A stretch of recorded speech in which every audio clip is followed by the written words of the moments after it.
They say money changes people, but it doesn't. It just shows you who they really are. 3 months ago, on a Tuesday morning, my phone rang while I was making coffee in my tiny kitchen. The number on the screen was unfamiliar, but I answered anyway. On the other end, a cheerful voice introduced herself from the Mega Millions office. She congratulated me, told me I'd just won their annual cash payout, $1 million every single year for the rest of my life. I stood there, frozen, my coffee going cold in my hand. I'd worked since I was 16, waiting tables, cleaning offices, shelving books at the library. I'd never had more than a few $1,000s in savings. And now, just like that, I was richer than anyone in my family could imagine. Most people would have called their kids, their siblings, their best friends. They'd be popping champagne, planning vacations, handing out gifts. But not me. I didn't tell a soul. Not my 2 grown sons, not my sister, not even my closest friends from church. Because deep down, I had a question I'd been avoiding for years, one I finally had the power to answer. If they thought I had nothing, would they still care about me? What I found out shattered my heart and set the stage for a kind of revenge they'll never forget. I wasn't born into money, not even close. I grew up in a small Ohio town where Friday night football games and Sunday church services were the highlights of the week.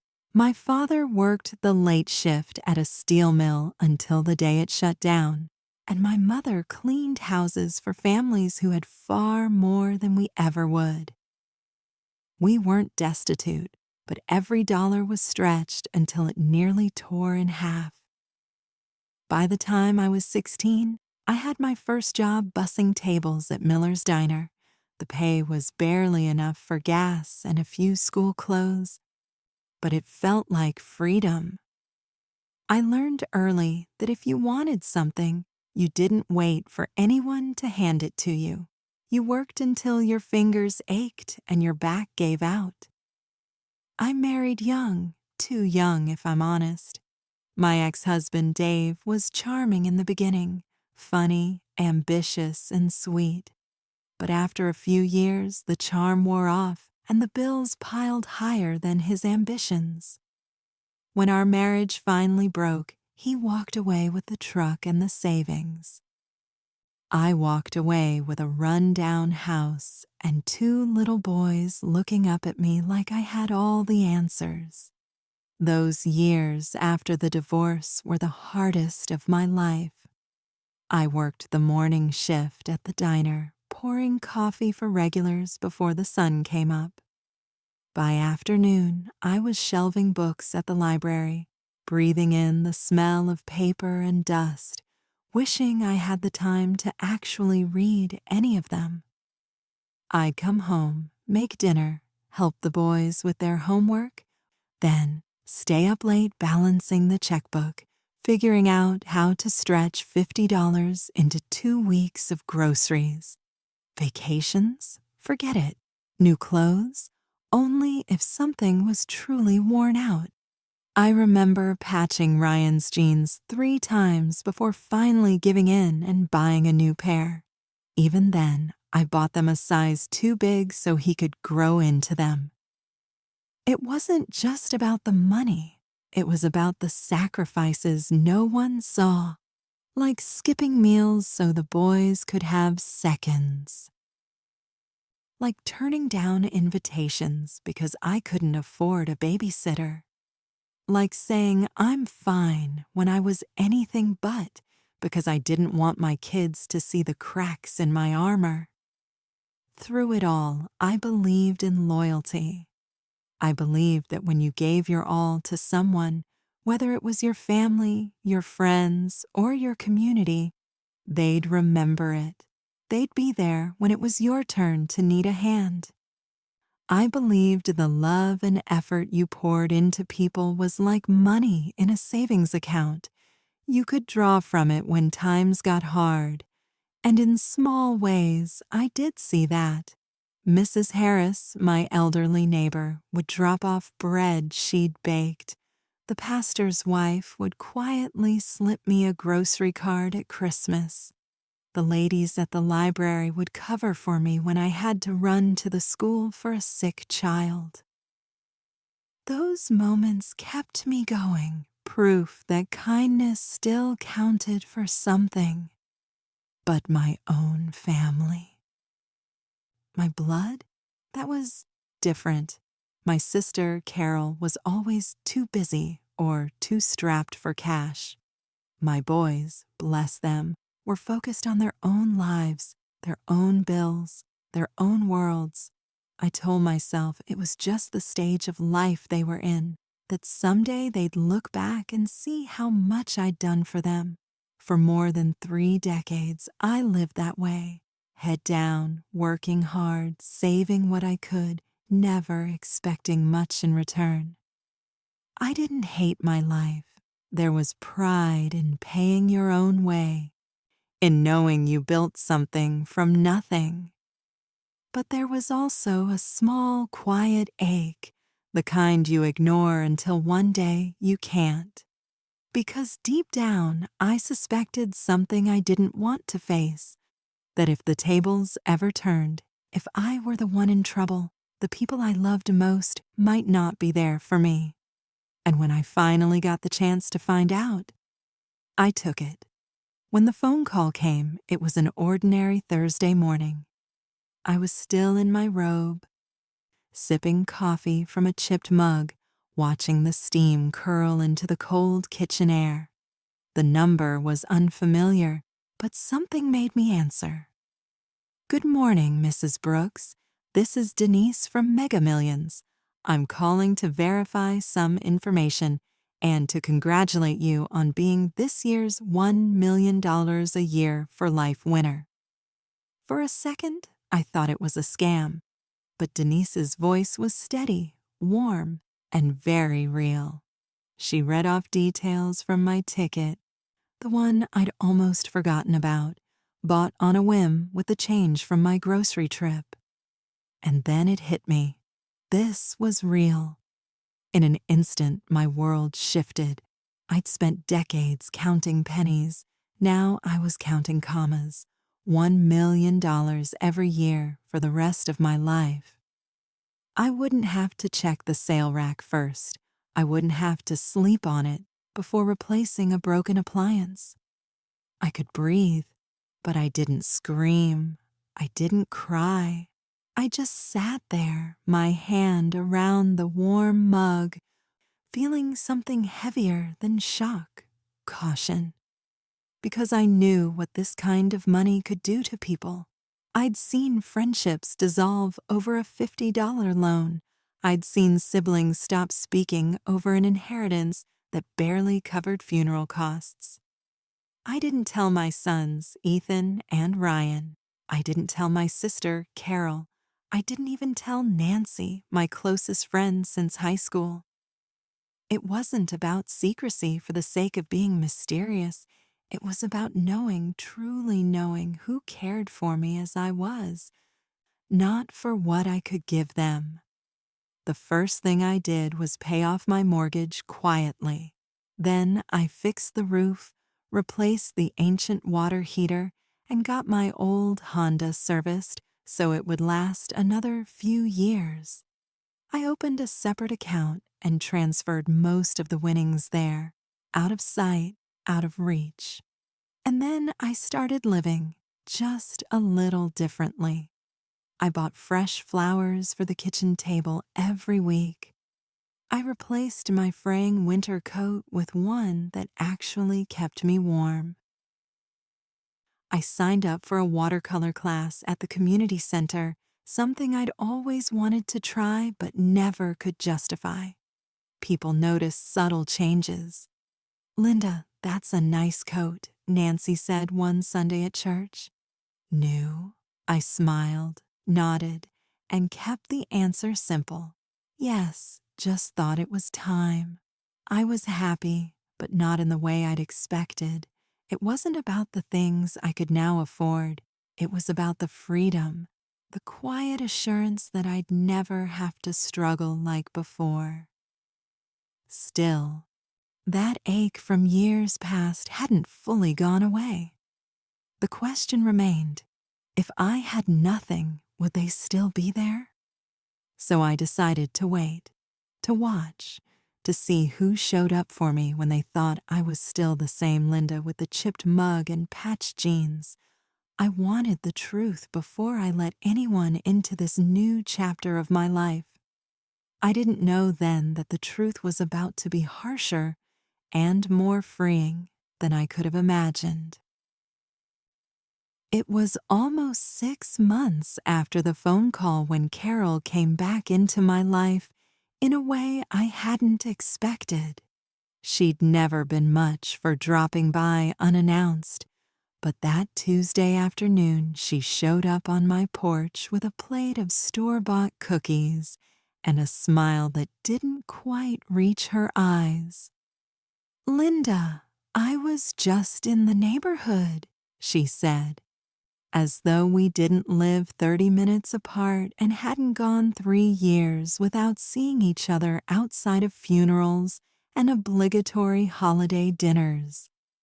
I invited her in, partly out of politeness, partly because I wanted to see where this was going. She sat at my kitchen table, her gaze darting around the room like she was taking inventory. I'd redecorated in small, tasteful ways, nothing flashy, just a new rug, fresh paint, and those flowers I liked to keep on the table. But I could see the wheels turning in her head. We made small talk at first, her job, my boys, the weather. But then her tone shifted. She sighed, leaned in slightly, and said, "I hate to even bring this up, but I'm in a bit of a financial bind right now." There it was. Apparently, her husband's contracting business had slowed down. They'd fallen behind on the mortgage, and she just needed a little help to get through the next few months. She didn't name an amount yet, but I could tell it wasn't going to be $50. I asked her what had changed. Why now? Why come to me? She gave a practiced little laugh. "Well, you've always been good with money, Linda, and I heard you've been doing better lately." So that was it. The rumor mill. Someone had noticed my quiet upgrades and decided it meant I'd come into money. And somehow that gossip had worked its way to Carol. The truth is, this wasn't the first time she'd needed help. Years ago, when I was still scraping together rent, she'd borrowed $300 for an emergency car repair. It had taken 2 years and 3 awkward reminders to get it back, and even then she acted like she was doing me a favor. I smiled, kept my voice light, and asked, "What exactly are you looking for?" Her eyes brightened. "Just 10,000. I swear I'll pay it back as soon as we're back on our feet." 10,000. She said it like it was pocket change. I told her I'd need some time to think about it. She nodded, but I could see the expectation in her face. She was sure I'd say yes. That was how Carol operated.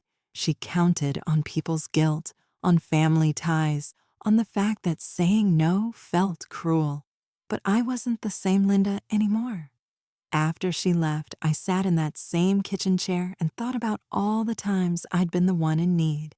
The times Carol had said she was too busy to help me move, or too strapped to loan me even $100. The birthdays she'd skipped because she had plans. The way she'd looked almost annoyed when I'd shown up at her hospital bedside years ago with flowers, as though kindness had strings attached. This wasn't just about money. This was about history, about patterns, about knowing exactly how much you matter to someone when you have nothing to offer. And now I had something to offer, and I was going to see exactly what it was worth. That was the moment I decided not to just give her an answer, but to set the stage. I wanted to know without any doubt who Carol really was when the stakes were high. So I called her the next day, my voice warm and agreeable. "I've been thinking," I said. "I might be able to help, but before I do, I'd like to talk more. Maybe have you and Tom over for dinner this weekend." She agreed immediately. She probably thought she'd won, but in reality, she'd just stepped into the opening act of my plan. I didn't sleep much the week before dinner, not because I was scared, because I was curious. Curiosity can be a dangerous habit when you finally have the time and money to follow it all the way down. I started with something simple: history. People rarely become someone new. They just get bolder about who they've always been. I pulled a yellow legal pad from the junk drawer and made 3 columns. Moments I asked for help, Carol's response, how I felt after. The list wrote itself. When the heater died that February, I could see my breath in the kitchen. We're heading to Florida. Call a handyman. When Ethan needed asthma meds and I was short till payday, can't you use a coupon? When I offered her my couch after Tom's layoff, we'll manage. The list wasn't about bitterness. It was about clarity. Then I moved to now. If Carol truly needed a bridge, and if she truly cared about me, not my wallet, I would see it in small things before I ever handed her a dime. So I built a series of tests, quiet, legal, and revealing. Friday morning, 2 days before dinner, I called Carol at 7:05 a.m. "Hey, sis, sorry to ask last minute. My car won't start, and I have a doctor's appointment at 8:15 in Westerville. Could you swing by and take me?" Westerville was 20 minutes out of her way. Not terrible. I waited. She exhaled into the phone. "Ugh, I'm in my robe. Could you reschedule or Uber?" Tom took the SUV.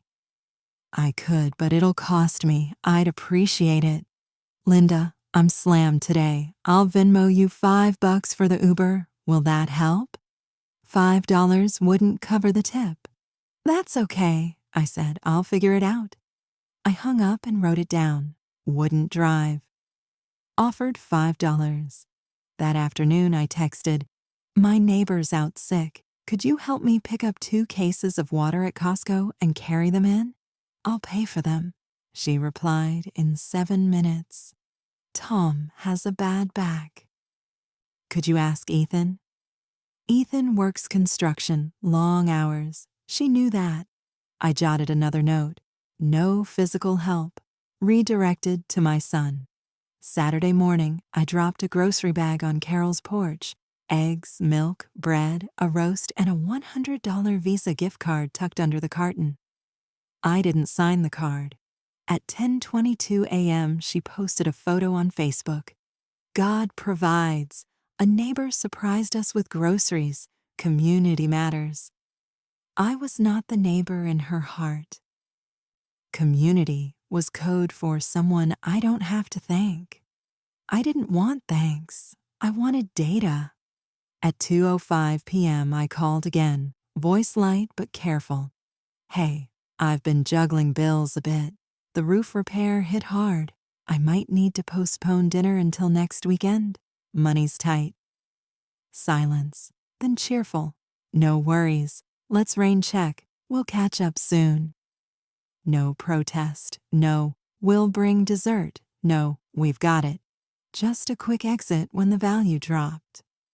Another line on the pad. With the soft test logged, I moved to facts. Ohio is a one-party consent state for recording calls. I checked twice. I wasn't planning to ambush anyone, but I also wasn't going to let someone rewrite history after the fact. I hired a licensed private investigator I found through my attorney, Morris and Hale Investigations in Columbus. I wasn't looking for drama. I wanted verification. Public filings, liens, court records, business licenses. If Carol's story was true, the paper trail would show a legitimate bind, missed payments, reduced contracts, a struggling business. If it wasn't, I needed to know before I got dragged into someone else's mess.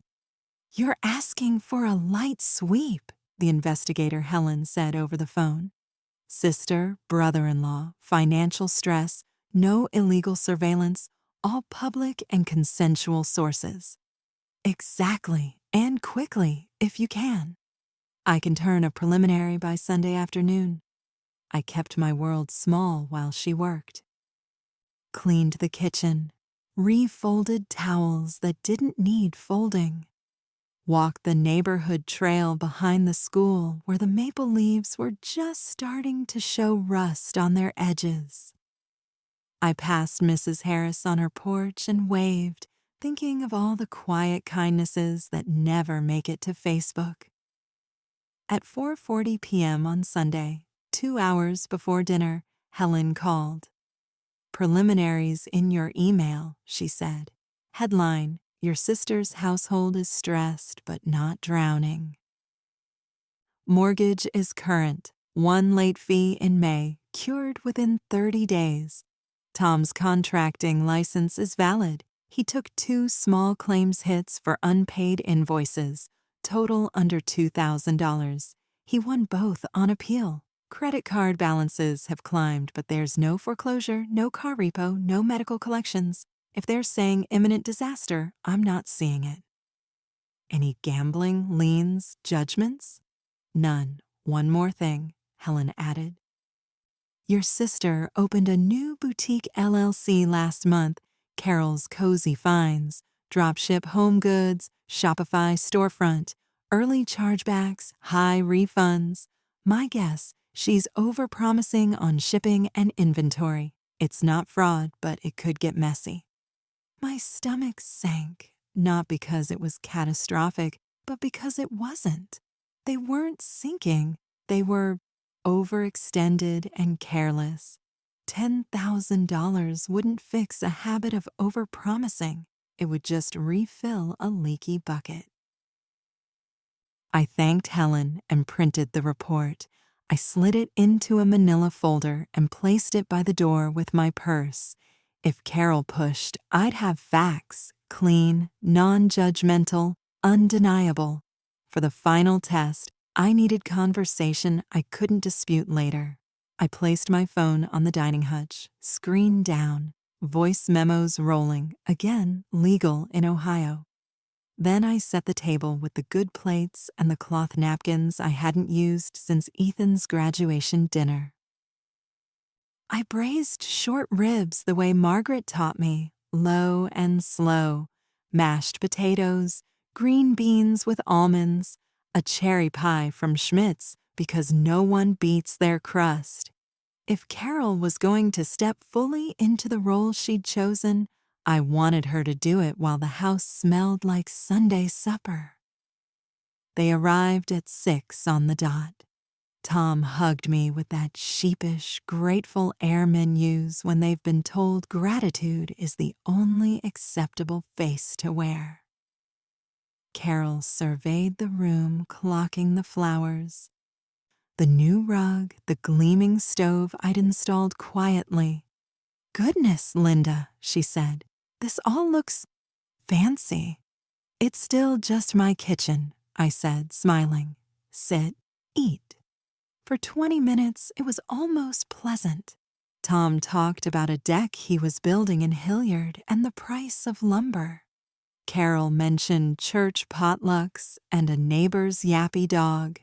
Then her shoulders squared, and she shifted the conversation like a car sliding into a new gear. "I'll just say it," she began, folding her napkin with care she didn't show me. "We're in a temporary cash squeeze. 10,000 would set us right, bridge the gap until Tom's fall contracts hit. We'd sign whatever you want. We're family. I nodded, as if considering a new recipe. I did a little homework, I said gently. Public records, business filings. Looks like you're current on the mortgage. Tom's license is good. Your new shop is struggling. Color rose in her cheeks. You had us investigated? I had information gathered, public information, so I wouldn't make a mistake that would hurt both of us, I said. If I give you 10,000, how do I know it doesn't just disappear into ads and refunds? You don't trust me, she said flatly. I'm trying to trust facts. Tom cleared his throat. I'll be honest, Linda, we could also use it to pay off a high-interest card. 23% is killing us. That makes sense, I said. So here's my counter. I'll match your next 3 card payments dollar for dollar, but only after you make them. I'll also cover a session with a small business CPA for your shop, and I'll pay the fee to move that balance to a lower APR. No lump sums, help that builds a habit. Carol blinked. That's not what we asked for. No, I said softly.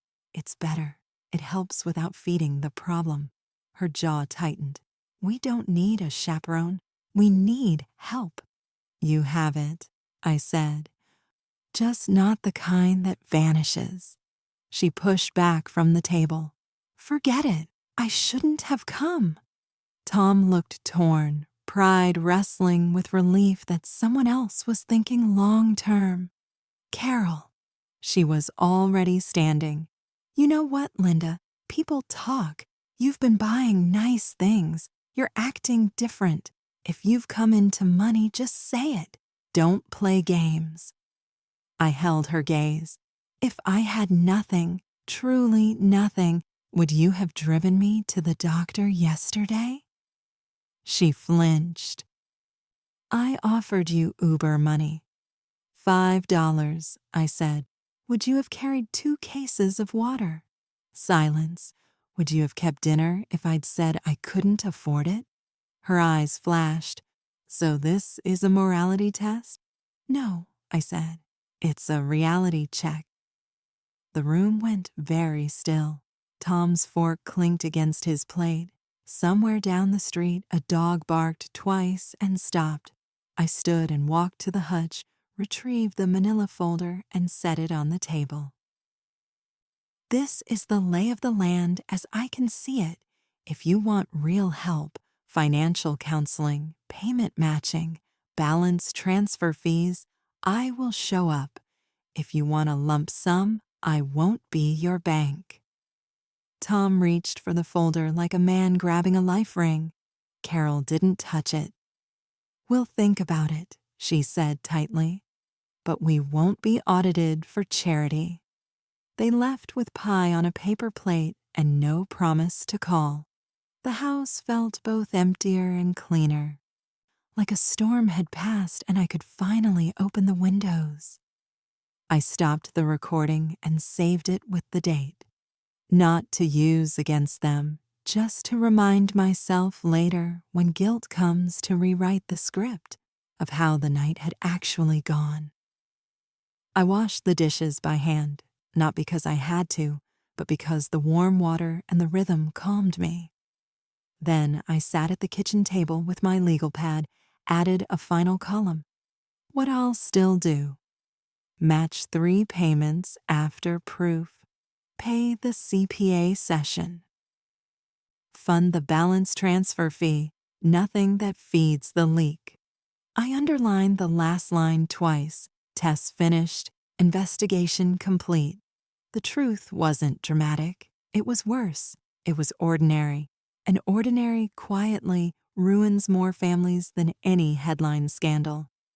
Now that I knew exactly who I was dealing with and who I wasn't, I could plan accordingly.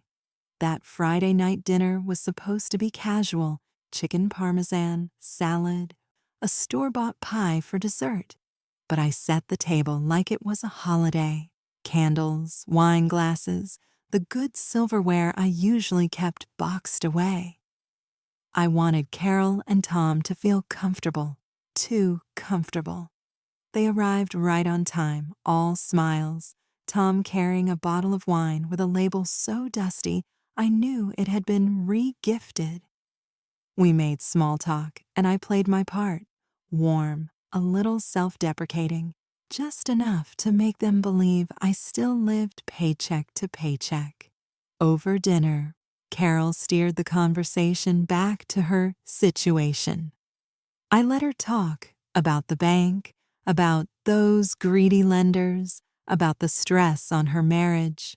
Tom nodded solemnly, occasionally glancing at me like a fisherman checking if the bait had been taken.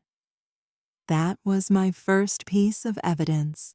They were working as a team. The second came when I excused myself to the kitchen and left a manila envelope half pulled from my purse on the counter. Inside, nothing but grocery receipts. But from the corner of my eye, I caught Carol leaning over when she thought I wasn't looking, her gaze sharpening. After dessert, I suggested we catch up more often, and Carol jumped at the idea. Perfect. The more time they spent around me, the more cracks I could find. The following weeks, I invited them into my world just enough. Sunday lunch after church, an afternoon in my garden. Each time, I dropped breadcrumbs, a vague mention of an unexpected windfall, an offhand comment about sorting out some paperwork.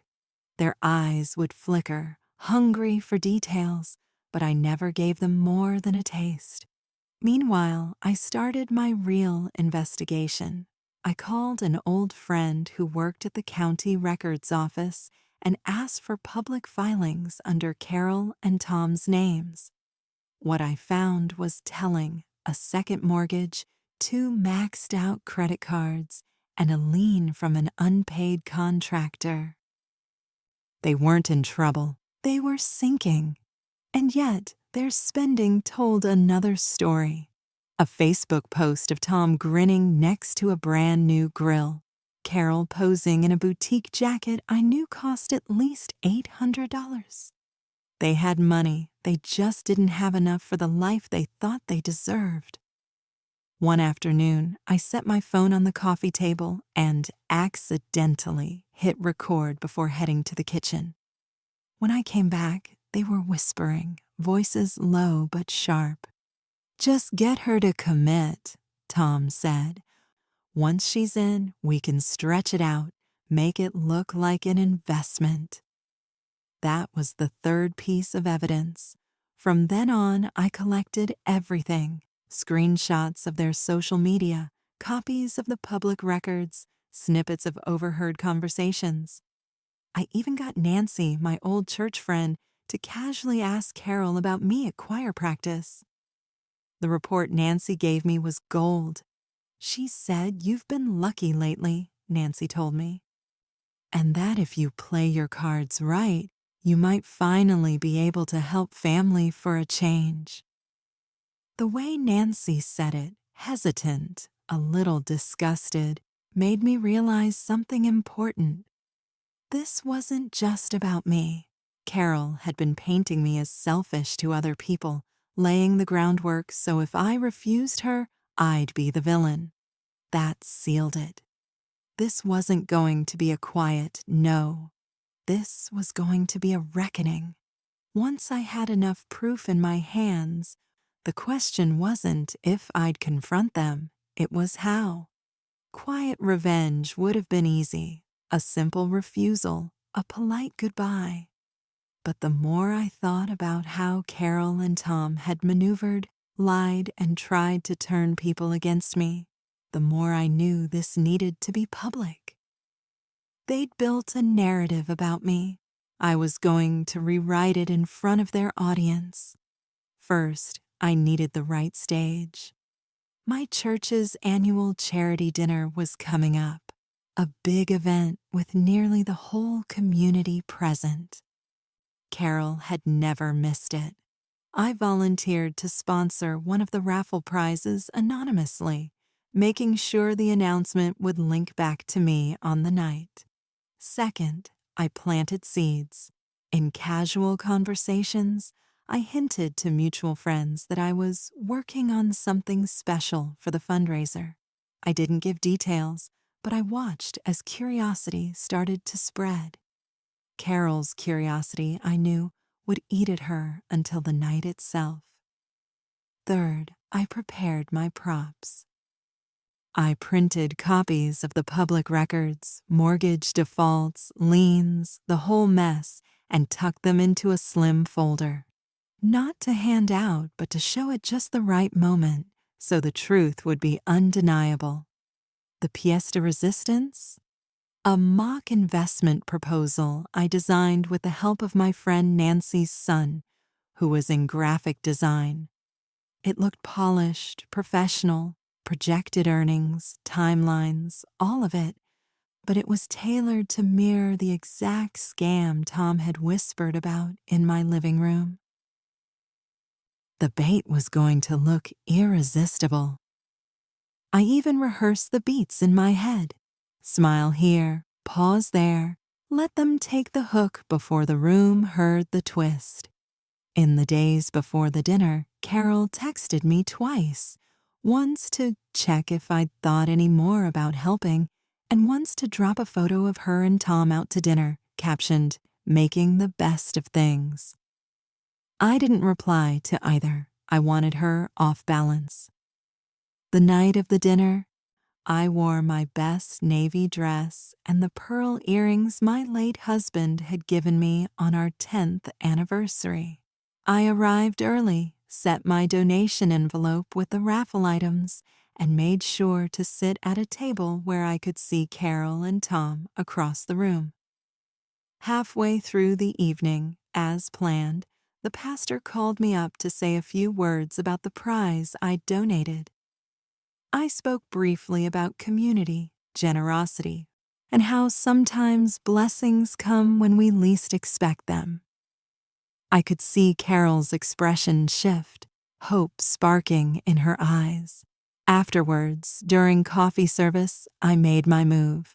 I approached their table with the folder in hand, smiled warmly, and said, "I've been thinking about your situation. I might have something that could help, but it's a bit unconventional." Carol leaned forward.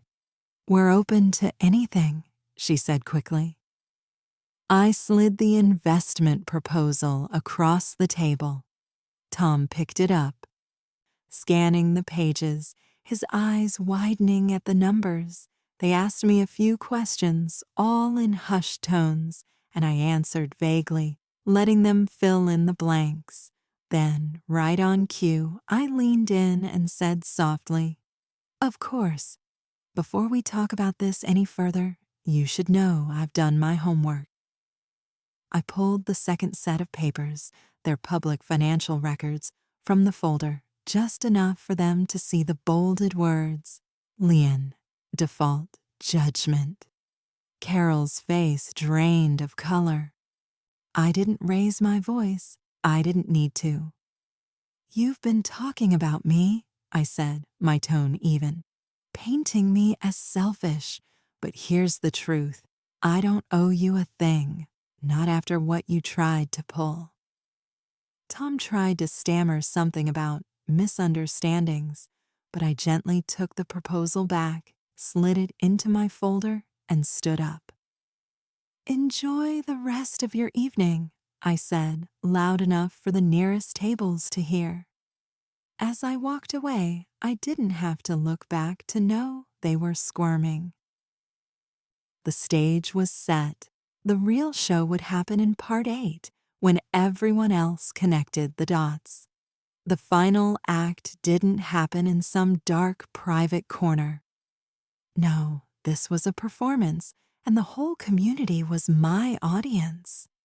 It was midway through the charity dinner's closing announcements. People were full from dessert, chatting quietly, waiting for the raffle draw.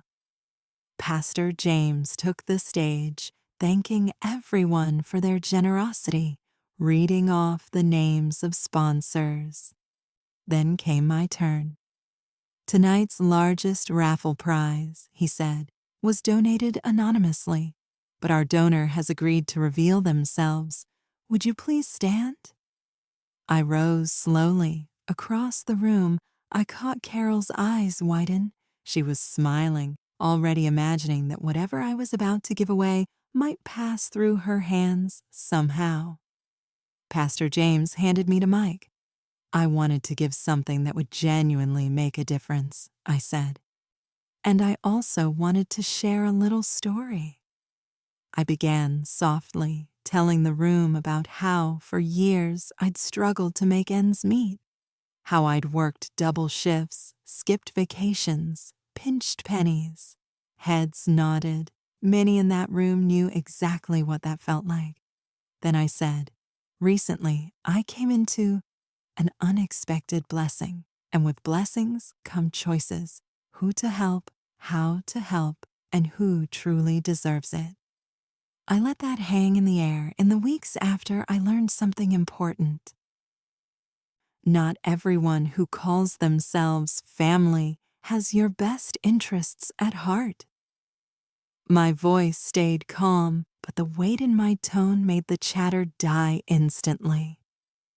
I told them, without names, about being approached for loans that were really investments in someone else's failing schemes, about being painted as selfish behind my back, about finding proof that the same people asking for help were living beyond their means while plotting to drain me dry.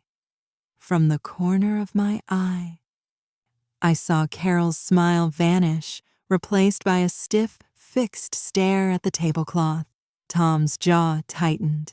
And so, I continued, instead of feeding greed, I decided to give this year's raffle prize to someone who truly serves this community. I gestured toward Mrs. Anderson, the elderly volunteer who'd run the church food pantry for 20 years without a cent of pay. The applause was immediate, warm, genuine. I handed her an oversized envelope containing the $5,000 prize I'd originally intended for the raffle and whispered, "You deserve this." The moment was perfect. The crowd's energy shifted. Admiration for Mrs. Anderson, quiet outrage at the unnamed betrayers in the story, and just enough curiosity to connect the dots. When the applause faded, I added, "And for anyone wondering, yes, I keep receipts." Then, without explaining further, I held up the slim folder I'd carried for weeks, just enough for the bold words lien, default, and judgment to be visible to the first few tables. A ripple went through the crowd as heads turned, whispers starting like wind through dry leaves. I didn't need to name them. In a town this size, the truth would move faster than any announcement I could make. As I walked back to my seat, Mrs. Anderson hugged me tight, the pastor beamed, and half a dozen people patted my shoulder in quiet solidarity. Carol and Tom sat frozen, their faces pale. Smiles gone. By the time the night ended, they left early, avoiding eye contact with everyone. The damage was done. Their carefully curated image had a crack in it, and I'd made sure it showed in the brightest room in town. I didn't feel giddy. I didn't feel triumphant. What I felt was clean, like I'd set down a heavy bag I'd been carrying for years. In the weeks after the charity dinner, the ripples turned into waves. It started small, whispers in the grocery store, conversations that stopped when Carol walked into the post office. People asked polite questions about how things were going with her and Tom, but their eyes already held the answers. Tom's business took the first hit. 2 clients quietly pulled out, citing budget changes. But I knew better. Word had spread about his financial mess. In a town where trust was currency, theirs had just been declared bankrupt. Carol's social life followed. She was suddenly too busy to host her usual Saturday brunches. Invitations to church committee meetings stopped coming. The same people she'd once worked so hard to impress now avoided her, afraid to be associated with whatever drama was swirling. They tried damage control, posting smiling selfies on Facebook, sharing quotes about loyalty and forgiveness. But the likes were fewer, the comments shorter. The illusion had cracked, and no filter could hide it. Meanwhile, Mrs. Anderson, sweet, tireless Mrs. Anderson, used the 5,000 raffle prize to restock the pantry shelves for the winter. The local paper ran a small piece about it with a photo of her beaming in front of a wall of canned goods. People mentioned it to me in the produce aisle, in the bank, in the library parking lot, always with the same phrase, "That was a good thing you did." And I would just smile. I didn't go out of my way to see Carol or Tom, but the few times we crossed paths, the shift in power was unmistakable. No more smug smiles, no more thinly veiled pity, just a curt nod, eyes sliding away. The best part? I didn't have to keep talking. The story had taken on a life of its own. Every retelling made my restraint seem more graceful, their actions more desperate. My revenge wasn't just in that one night. It was in the silence that followed, the quiet rewriting of who we each were in the eyes of our community. One evening, months later, I passed the old cafe where we'd once shared Sunday breakfasts. Through the window, I saw them sitting together. No smiles, no conversation, just two people eating in silence. For a moment, I almost felt sorry for them. Almost. People say the best revenge is living well. I disagree. The best revenge is living well while they have to watch. Months after the charity dinner, our paths crossed again at the same grocery store where Carol once accidentally told half the town I was selfish. She was by the clearance bin, comparing prices on dented cans. Tom was outside, pumping gas into an aging sedan that coughed like it was begging for retirement. I walked past her cart, my heels clicking against the tile, and paused just long enough to drop a crisp, folded $20 bill in front of her. "For the pantry," I said, my tone perfectly even, my smile polite. Her face flushed scarlet, eyes darting toward the exit where Tom stood waiting. She didn't pick up the bill until I was halfway down the aisle. By then, it wasn't charity. It was a receipt. Have you ever felt used by family or friends the moment you achieved something? Or had to test someone just to see if they truly cared about you, or only about what you could give them? Share your story in the comments. You might just help someone spot the truth before it's too late. If this story made you think, hit that like button to support the channel. Share this video with your friends so they can see the warning signs too. And don't forget to subscribe so you never miss the next story, where the truth always comes out in ways no one sees coming.